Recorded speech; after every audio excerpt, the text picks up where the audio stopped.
Okay, welcome to bonus office hours in designing your life. We promised you that I would address questions on information interviewing and networking that we didn't have time to address during the coaching session in class. So we have 9 questions from people today that I will try to take on succinctly, but hopefully helpfully. First question. How do I turn an information interview into additional referrals? Meaning, so I've got the information interview, I've actually had this conversation, and I don't want just to have talked to this person, but I also want them to refer me to other people as well. That should be, and by the way, won't they feel used? They may feel used, but in a really good way. If you've had an effective information interview, then it's been interesting, you've clearly demonstrated to the other person that you care about this field, you'd like to learn more, it's completely natural to say, gosh, this was great talking to you, Kyle. Who else would you recommend that I continue this conversation with? Who else might have interesting points of view that I should hear on these questions in addition to yourself? Maybe other members of your organization, people you know in the industry. What are the other kinds of roles you would recommend that I look for people to listen to hear the same kind of stories that we've had a chance to share today? That's a pretty organic thing to do. Now keep in mind, maybe that isn't what you would do just over coffee with a friend, but this isn't just a friend you're having coffee with. This is a professional conversation with a young person about to enter the workforce who's curious about what's happening in a domain of human professional endeavor. These are natural things to do. This is kind of a business meeting, so asking for something to keep it going is really natural. Shouldn't be hard. Second question. Number 2. What if I forgot to ask something during the interview? Well, if it's important enough, you can follow up, but keep in mind you're going to talk to other people as well, so you may not need to bother them again. If you're smart, you might, at the end of your interview, say, gosh, I really enjoy this. I'm sure I'm going to think of something on the drive home. Would it be okay if I emailed you if any other questions come up? So you just do that. And if you set the readiness for you to do a follow-up like that, it's really easy. If not, you just have to make a judgment call. You can tell if the person was having a really good time and says, oh, hey, if you got any questions, call me back, or love to help you. You'll hear that. Or you're kind of like, well, I think time's up and we've had a nice time. It was lovely to meet you. I have to go. If that's true, I don't think so. So look, you're a smart person. You can tell whether or not they were really grooving to it. And if they were, go ahead and follow up with another question. If not, ask it of somebody else. Question number 3. Question number 3 is, how do I maintain a relationship with my information interviewee? Is it appropriate? How do I do it? Again, that's the thing you want to set the hook for at the end of the meeting. Gosh, this was really great. I appreciate your insights and so on. Would it be okay for me to contact you again in the future? I'd love to follow up. I'm sure other questions are going to arise as I continue investigating this field. I really appreciate your point of view. Would that be something that would be okay? Now keep in mind, when you ask that question, you have to be ready to ask because you're going to put them under a little bit of stress. They might have to say, well, if you got a real problem, let me know. That means I don't want to say no, but my time isn't that available. As opposed to, oh, I'd love to. Call me anytime. But if you want something, you have to ask for it. And this brings up the question of boundaries. When you're doing networking and information interviewing, you're dealing with the question of personal and professional boundaries. You're in charge of being Anne. And if you're Anne and I'm Dave, then you're in charge of knowing what Anne wants, and you get to ask Dave if I will give it to you. And I'm in charge of being Dave, and it's my job to decide if I can say yes or no. And I'm an adult. I mean, look, why would you call somebody for an information interview if they weren't an interesting adult who could carry themselves meaningfully in the world?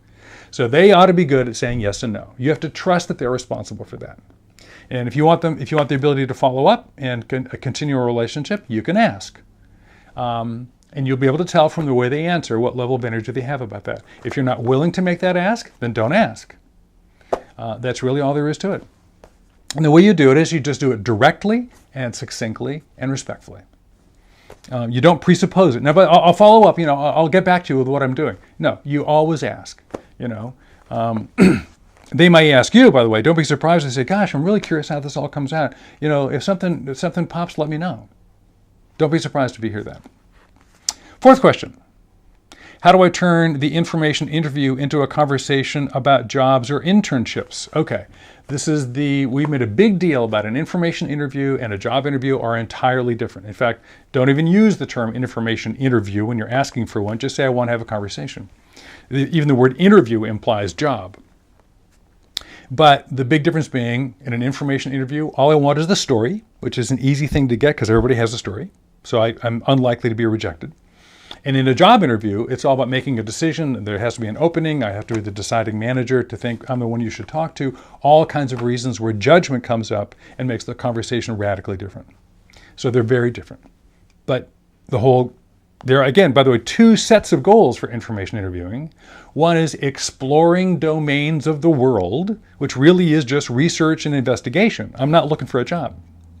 And it's the way, through exploring, I get into the network of people in that field and meet people who have opportunity or awareness of opportunity that turns into accessing those 80% of jobs that are not formally listed. Those are different goals. They look the same during the conversation, by the way. Your behavior during the conversation is exactly the same, but you have two different goals in mind. So let's say you're at the place where I really do want a job eventually, and I want it soon. In fact, I really would like it with these people, because I like this guy or this woman, and I like this organization. I love what they're doing. I'd love to work here. Many times they will bring it up first. If it's really working and they're liking the conversation as much as you are, and they have opportunity, they will very often say, gosh, have you ever thought about working in a place like this? Or, would you be willing, we've got something coming up. Would you be interested in hearing more about it?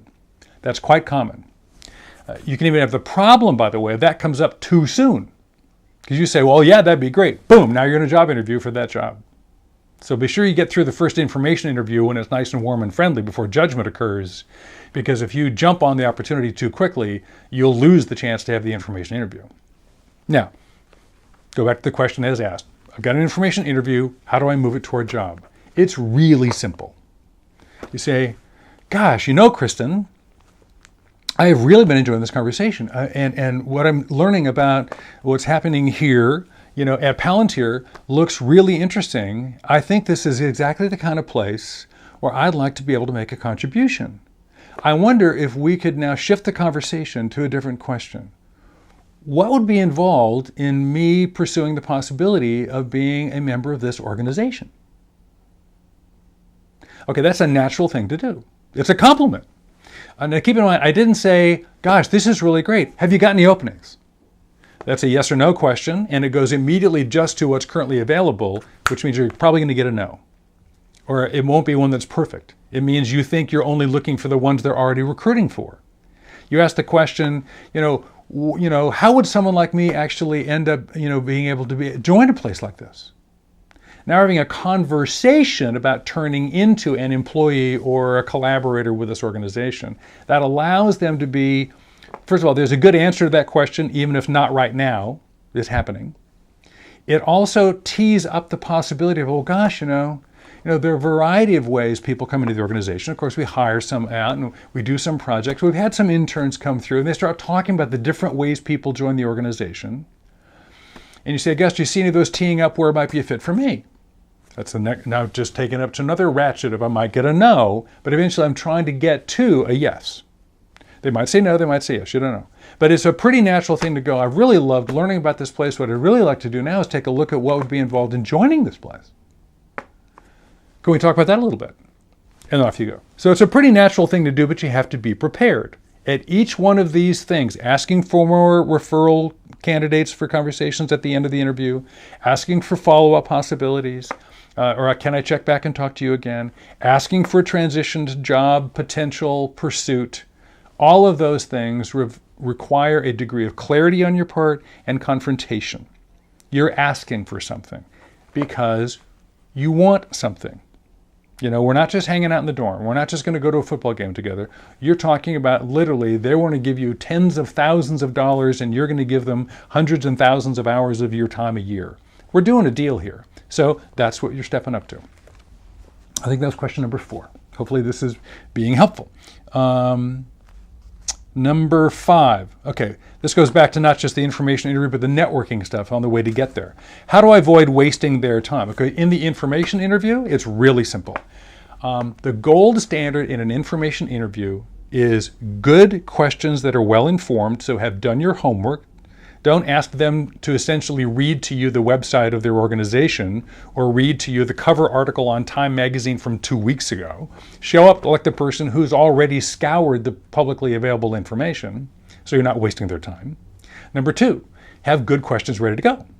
Number 3, and singly the most important, I would suggest, Have genuinely energetic curiosity and enthusiasm for why you're there. Interested is interesting.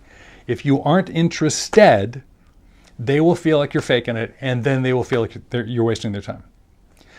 If the conversation's not interesting to them, keep going. Find something that is. If it looks like it's already run out of gas and it's early, which, by the way, I don't think anyone's hardly ever reported that, but let's say you're done ahead of time, they say, gosh, I think we've covered everything. This is great. I really appreciate your time. You'd rather leave them hungry than bored. So that's in the interview itself. Wasting people's time in an interview, there's no reason in the world to do that. If somebody's accepted an interview, you ought to absolutely be able to get them going on their story and make sure they focus on stuff they're interested in. It's about them. That should make it real easy. How do you avoid wasting people's time in the process of obtaining a referral? If you get rejected in pursuing a referral, you might feel like you've wasted their time, like, no, I can't help you. And they might even look a little annoyed or sound a little annoyed. Don't worry about that. Again, you're asking somebody for directions. Somebody stops you on White Plaza and says, hey, where's the cars shop? You don't even know what the car shop is. Where's the automobile lab? And I don't know. I don't know what that is. Where's parking structure 2? I don't know. I can't help you. It's aggravating not to be helpful. So don't take it personally that you seem to be aggravating them because you've made them fail. But it's a minor fail and it happens all the time, so don't worry about it. If you don't know what you're asking for and they go, what do you mean, or what are you looking for? If you haven't formed a good question for the kind of person you want to discover, then they'll feel like you're wasting their time. But getting a referral takes very, very, very little actual time. Even if it takes you 3 emails over a 3-week period to get their attention, it doesn't take much of their time. So it shouldn't be a time-wasting issue per se.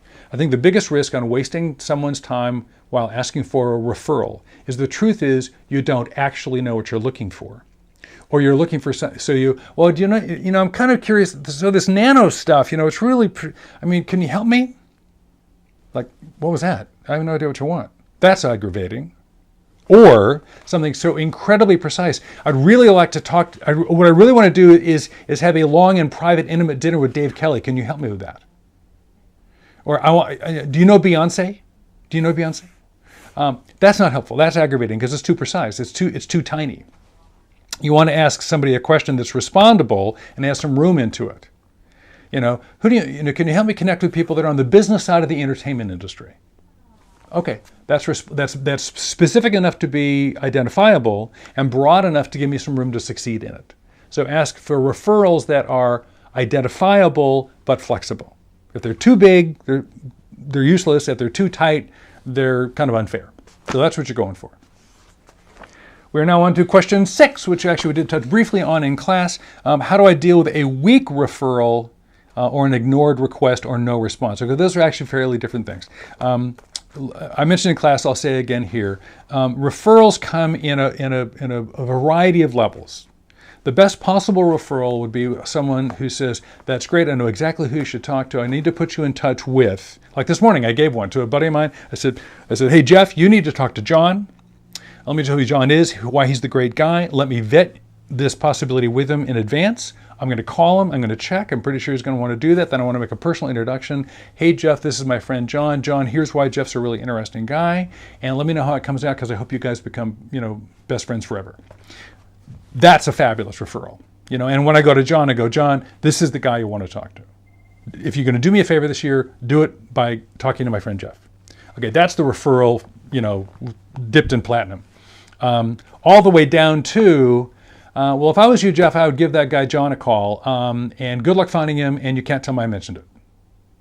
And that actually is a referral. There's a person called John, I'll give you his last name, who lives in Los Gatos, who's the right guy for Jeff to talk to. He's got to find some way to get to him. That's still better than I didn't know who John was. And anything in between.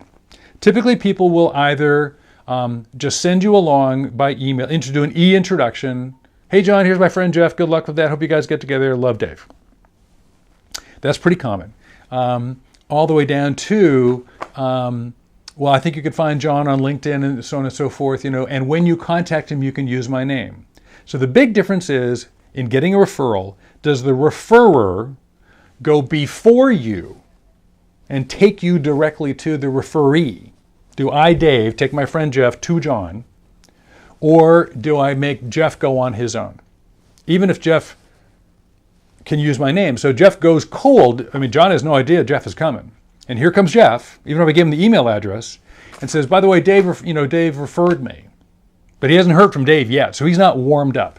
So the big difference is, by the time you, the person looking for the contact, gets to, let's say you're Jeff, and you want to get to John, because Dave said he's the guy to talk to. When you, Jeff, get to John, does John know you're coming? Does John already know that Dave said you're a good guy? That's a big difference. If you can get it, great. If you can't, well, it's still better than that. And that's when I even put it in the subject line. If I was Jeff, I'd go, friend of Dave's, with a question. That's actually my subject line. Hi, John. Dave said you're the guy to talk to. Here's my question. Here's why Dave thinks you're the guy. I'm sure you're really busy, but if you got a couple of minutes, this is what I'd love to buy a cup of coffee regarding. Or maybe a 5-minute phone call if you want to check it out first. Okay, that's what that referral could sound like. That's a business referral. In this case, that was doing a deal, not doing an information interview. So hopefully we've covered that. So there's no such thing as a weak referral, so to speak. They're just different types of referrals that referrers will decide what to give you. They can only refer as well as the relationship they have allows, and they have to decide what level of relationship they think your situation warrants. And people will parse that out accordingly. They're going to get contact fatigue with their friends. They're going to decide what is or isn't more or less important to them or the other party, none of which is a judgment about you. It's not a good or a bad thing. It's just true. Some things are more appropriate than others. And you do with what you got from them the best you can. That's question 6. Question 7. How do I ask for just a referral if I don't want to interview the person as well? Okay. So let's say I didn't know Jeff. We can have this Jeff, who's going to be you, and Dave, I'm the referrer, and John is the person Jeff wants to talk to. And let's say somebody recommended to Jeff that Dave was the guy who could get you to John. Dave knows John, and what you want is a referral to John, or you want a referral to people like John. You want a referral to senior managers in the consulting industry. And Dave knows a bunch of those people. And so Jeff goes, great, I want to meet Dave's contacts, but I don't want to talk to Dave. Dave's not interesting. I don't want to talk to some teacher from Stanford. So what do? You don't do anything. You just ask for the referral. There's no such thing as, I would love to get a referral from you, but by the way, you're not interesting enough for me to talk to, so please don't ask me for that. You can't do that. It's just going to fail miserably. Now, let's say Dave goes, oh, Jeff, I'd love to talk with you. Let's get together. Now what do? Well, most of the time when that happens to me, and in my experience, it happens relatively rarely. It's usually quite clear. If you make a clear ask, I'm looking for I understand you might know people in the consulting industry. I'm doing some interviews for this project I'm doing at Stanford. I wonder if I could ask you for some referrals. If you ask a question of that kind of specificity and the respondent goes, I'd love to be interviewed by you, or I'd love to have a long meeting with you and talk about my experience as a consultant, then they've really not answered your question. Does it ever happen? Yes. In my experience, if you ask for referrals clearly, it rarely happens. If you ask for referrals badly, it might happen. I'd love to talk to you, Dave, about the consulting industry. Oh, great, let's get together and have a nice long chat about that. Now, that wasn't asking me for a referral. That was actually asking me to chat about the industry. So I think the biggest risk of getting stuck in an interview you don't want is because, frankly, you accidentally asked for it. So you got to be clear. If it does occur, you make a clear ask for a referral and the person volunteers themselves to chat with you because they just can't wait to meet you. Most of the time when that happens to me, which has been very few times, but it has happened to me. And what do? I take the interview. And I take the interview as a cost of getting the referral, if I think the referral is really worthwhile.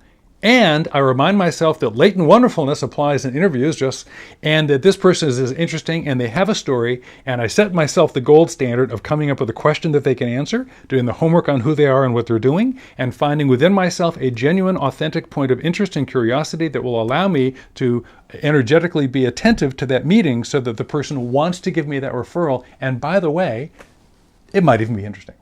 So if you're don't ever do an information interview other than thoroughly, authentically, energetically, and honestly.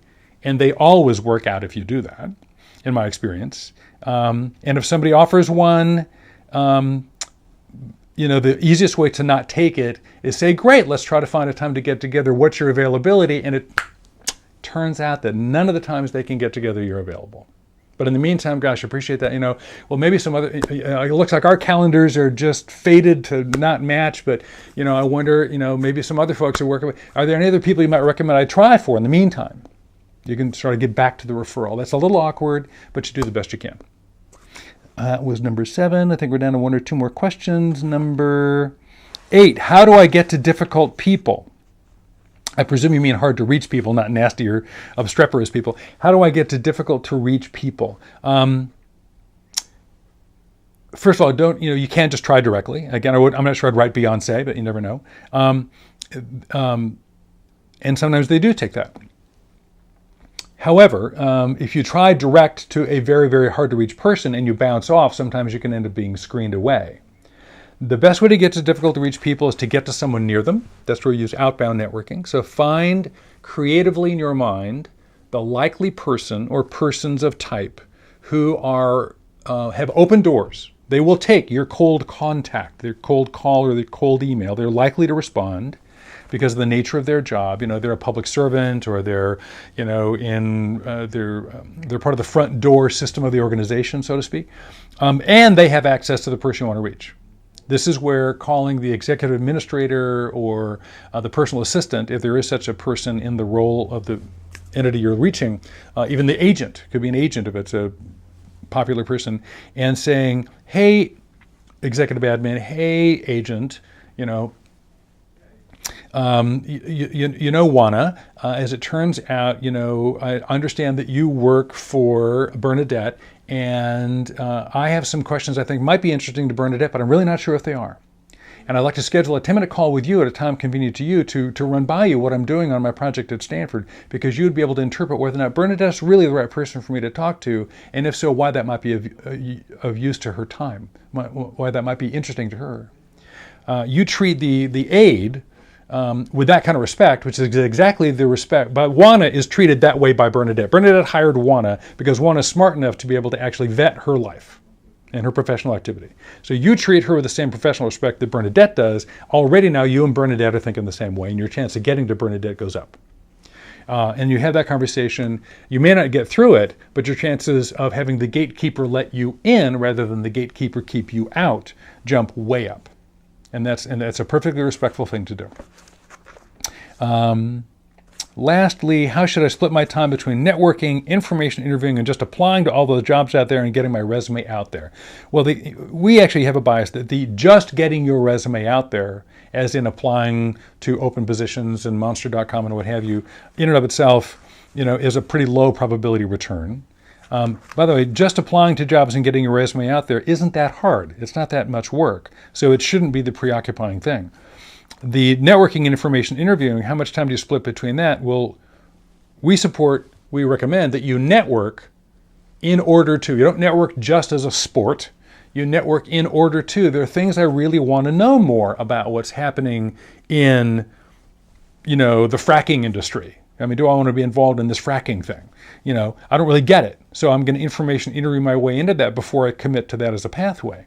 Or I'm going to information interview in because I'm trying to generate opportunities in a space that's not recruiting on campus and is not hugely visible. How do you do that? So you do it as much as you need to reach the goals you have. There's not a rule about it per se. If you want to do research on a field, I think it's smart to have at least 3 or 4 conversations with different kind of people in different kind of places, and preferably, 2 each of each kind of, don't just talk to one product manager in high tech, talk to 2 or 3, and in maybe large and small companies and people who've done it for 1 year versus 5. You want more than one point of view. But that's just good research. That's just having a good idea about what's an adequate amount of information to start making judgments. So as far as the split of time, you got to make the discerning judgment of the limited resources you have available. What are your goals between learning and acquiring opportunities and getting offers, not jobs, but offers? And you allocate as you can afford. These things, by the way, take as long as they take. Finding jobs is a lot of work, and it takes a lot of time. And that's only truer as life goes on. Now, things that happen naturally by the serendipity of networking and personal relationships, right, pop up on their own accord. And when those happen, those look easy and fast because they came to you.